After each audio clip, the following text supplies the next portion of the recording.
हाथ उठाया सोन्तः सरस्रुबलेन गृहीत आर्तो दृष्ट्वा गरुत्मति हरि खौपात चक्रम औक्षिप्य साम्बुजकरम गिरिमापृक्षा नारायण खिल गुरु भगवान नमस्ते। जब तक किसी पर हम भरोसा रखते हैं तब तक हमारी सहायता करने ठाकुर जी नहीं आते हैं। जैसे जब तक द्रौपदी जी ने अपने परिजनों पर विश्वास रखा कि हमारे परिजन हमारी रक्षा करेंगे, पितामह भीष्म रक्षा करेंगे, गुरु द्रोण रक्षा करेंगे, हमारे पांचों पति रक्षा करेंगे, तब तक ठाकुर जी नहीं आए। और जैसे ही हाथ उठाया सबको भूल करके भगवान को याद किया, कहा कि हे कृष्ण द्वारिका वासिन, हाथ उठाया मैं तुम्हारी शरणागत हूँ। जैसे ही भगवान को शरणागति हुई भगवान तुरंत आए और उनकी साड़ी की तरह साड़ी बन गए। बहुत प्रयास किया कि मेरा वस्त्र कर दे दुशासन, लेकिन भगवान की कृपा जहाँ हो जाती है वो उनके भक्त को कोई क्षति नहीं कर सकता है। अंत में कहना पड़ा कि नारी बीच सारी है कि सारी बीच नारी है कि नारी ही सारी है। थक करके गिर गया दुशासन और द्रौपदी की भगवान ने रक्षा की। उसी तरह सोन्तः सरस्वबलेन गृहीत आर्तो, हाथ उठाया कि हे प्रभु अब हम में शक्ति नहीं है, हमने बहुत युद्ध किया, हमने अपने परिजनों को भी देखा, वो लोग हमारी सहायता नहीं कर पाए, अब आप ही हमारी रक्षा कर सकते हो प्रभु। जब ऐसा हाथ उठा करके गजेंद्र ने प्रार्थना करी तब तुरंत भगवान प्रकट हुए और राह का वध किया और गजेंद्र का उद्धार किया। बोलो वृंदावन बिहारी लाल की। इसके बाद पुनः सभी देवता ब्रह्मा जी के पास गए। हे परीक्षित, सभी देवता चाक्षुष मनवंतर में सभी देवता, उस समय लक्ष्मी विलुप्त हो चुकी थी, देवता लोग हार चुके थे राक्षसों से और अमृत भी नहीं था कि पुनः देवता को शक्ति प्रदान हो सके।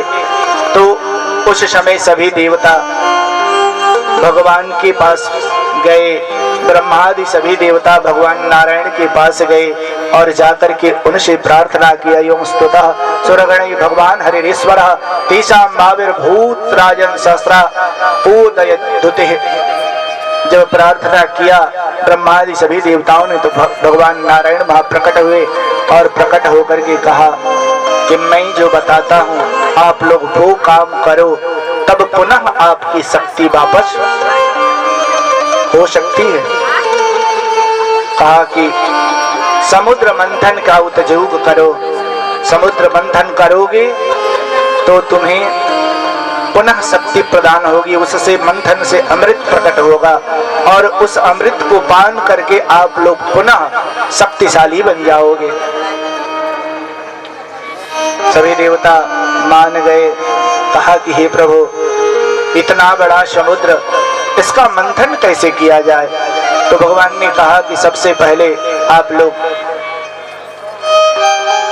पहाड़ उनके पास जाओ, पर्वत के पास मंदराचल के पास जाओ और उनसे प्रार्थना करो। छित्वा मंथानम मंदरम कृत्वा नेत्रम कृत्वा तु वासुकिम, मंदराचल से प्रार्थना करो।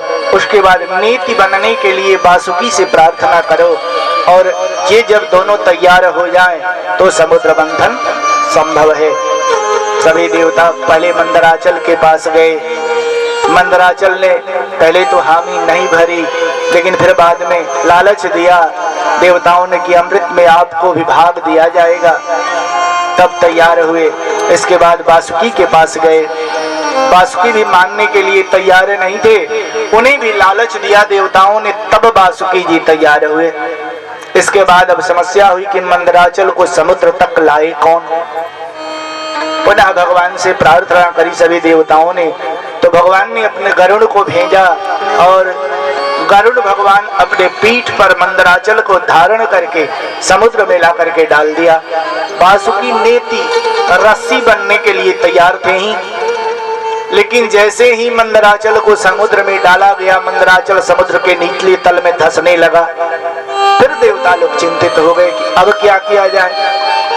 पुनः भगवान से प्रार्थना की तो उसी समय ठाकुर जी ने कच्छप का रूप धारण किया, कछुआ बन करके मंदराचल को अपने पीठ पर धारण किया और उसके बाद समुद्र मंथन का कार्य प्रारंभ हुआ। समुद्र मंथन होने लगा।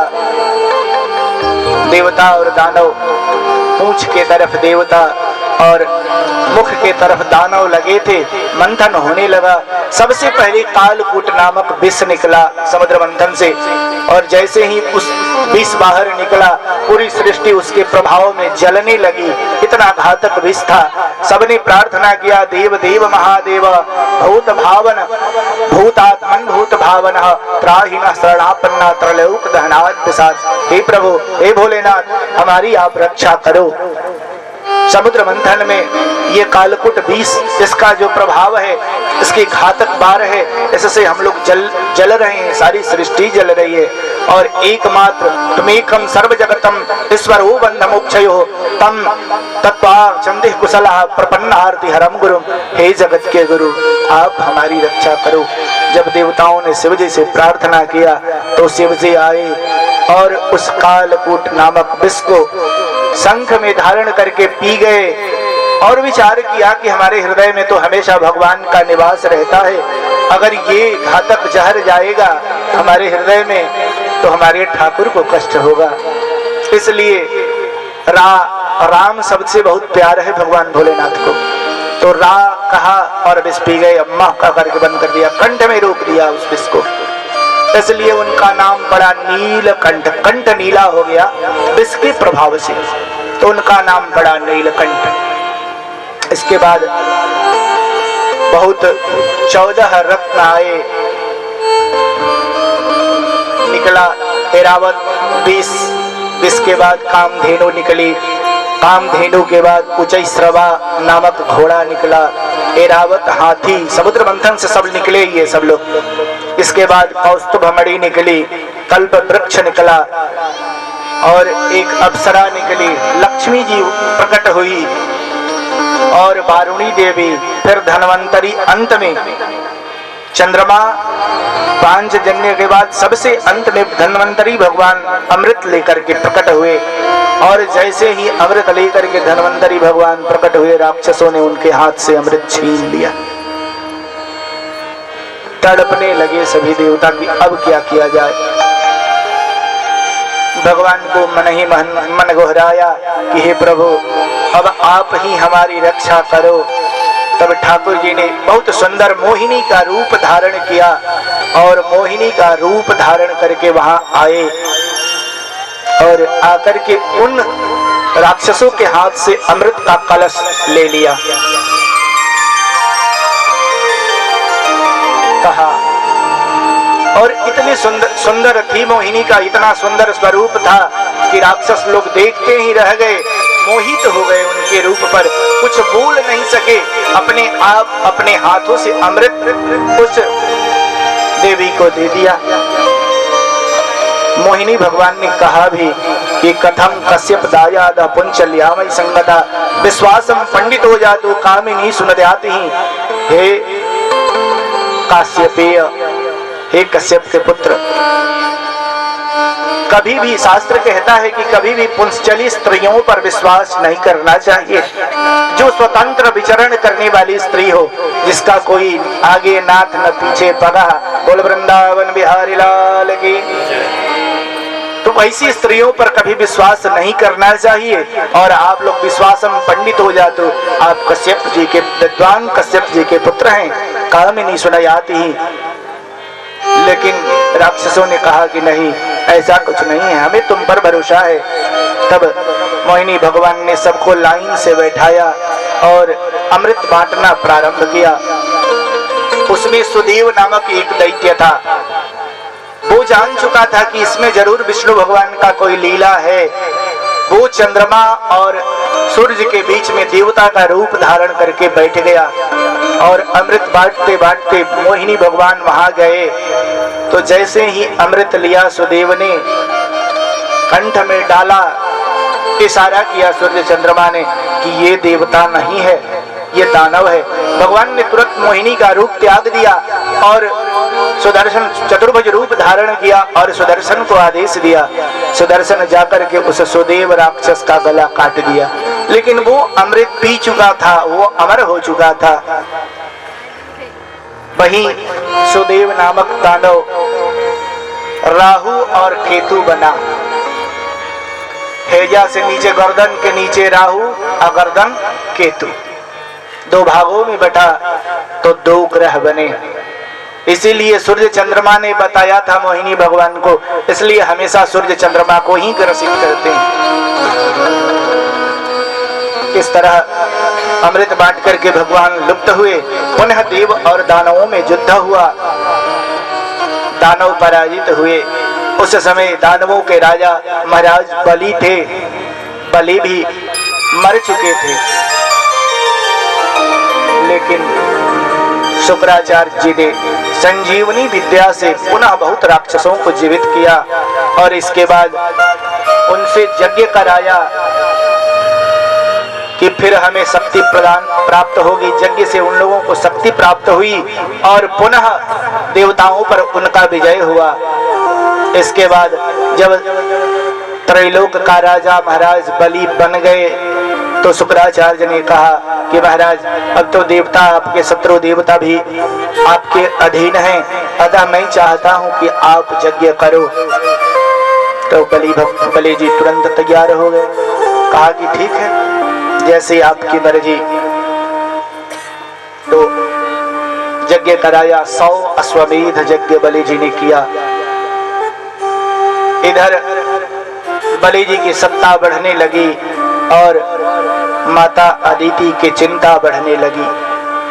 अपने बालकों के कष्ट को देख करके माता अदिति व्यथित थी। स्वर्ग से देवता च्युत थे, दानवों का स्वर्ग पर राज था। विचार किया कि मैं क्या करूं। कश्यप जी से कहे, उन्होंने अपनी व्यथा बताई अपने पति से कि हे प्रभु, कुछ उपाय बताइए जिससे पुनः मेरे पुत्रों का राज्य वापस मिल सके। तब कश्यप जी ने उन्हें पयोव्रत का उपदेश किया। पयोव्रत नामक एक व्रत बताया। वो फाल्गुन मास के शुक्ल प्रतिपदा, फागुन के अंजुरिया के एकम के दिन से द्वादशी के दिन तक उसको किया जाता है। तब तक जो व्रती होता है उसे भूमि पर शयन करना होता है, बिस्तर का त्याग करना पड़ता है, कुशासन पर सोना पड़ता है और एकमात्र शाम के समय में दूध, बस दिन भर बिल्कुल निर्जला, शाम को 1 गिलास या जितना हो सके दूध ही धारण करना है। ऐसे व्रत को बताया। कहा कि तुम इस व्रत को करो तो अगर भगवान की कृपा हुई तो ठाकुर जी तुम्हारे घर बालक के रूप में आएंगे। अदिति माता ने पयोव्रत का अनुष्ठान किया, व्रत पूर्ण हुआ। व्रत पूर्ण होने के बाद भगवान प्रकट हुए, भगवान नारायण प्रकट हुए। जगदीश यज्ञ पुरुषाच्युत तत्पाद तर्थस्रवस्रण मंगल नामधेयम आपन्न लोक वृजिनो पशमोदयाक्षा संक्रधीश भगवान नसिनीनाथ। जब भगवान प्रकट हुए तो उन्होंने, अदिति माता ने प्रार्थना की और अपनी मन की व्यथा बताई। तो भगवान ने कहा कि मैं पुत्र के रूप में तुम्हारे घर आ रहा हूं। वचन दिया भगवान ने और ठाकुर जी आए। समय के अनुसार अदिति माता गर्भवती हुई और भगवान वामन उनके गर्भ से आए। वामन भगवान का प्रादुर्भाव हुआ।